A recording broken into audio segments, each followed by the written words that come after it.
In our previous video, we have already seen how to draw. In this video, we will explore how we can make objects follow a drawn path.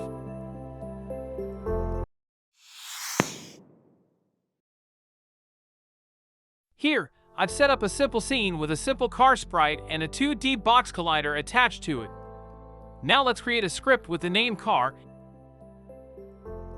In this script, first let's create 3 Unity methods: on mouse down, on mouse drag, and on mouse up. The on mouse down method is triggered when we click on the car object in the scene. The on mouse drag method is called continuously as we drag the mouse while holding it down. The on mouse up method is called when we release the mouse button.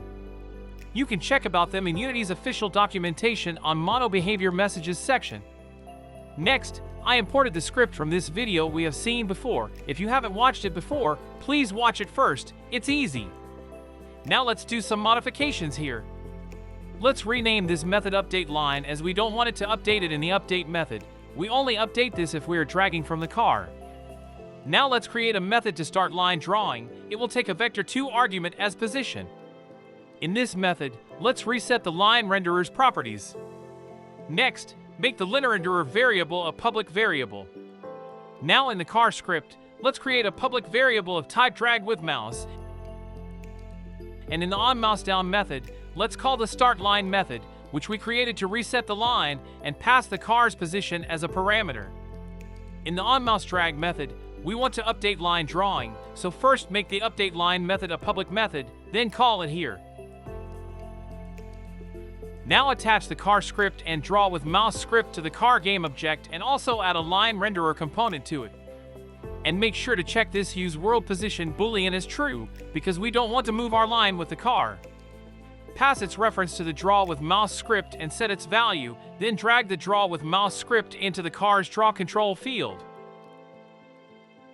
Now our drawing will start only if we start dragging from car. Now in on mouse up method, let's retrieve the positions of the line renderer into an array using line renderer's getPositions method. Next, create a Boolean variable to start and stop movement in the update method. Make this variable global so we can access it from any method. And here set the start movement to true. Let's create another variable to keep track on movement position index. Now in update method, if the start movement is true, then get the current position from positions array and move the car towards that position using vector2.moveTowards method.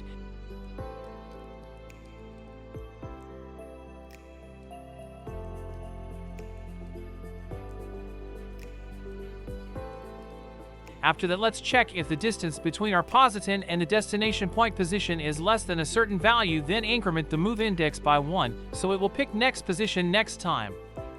Next, if move index goes greater than the position's length, then we stop the movement.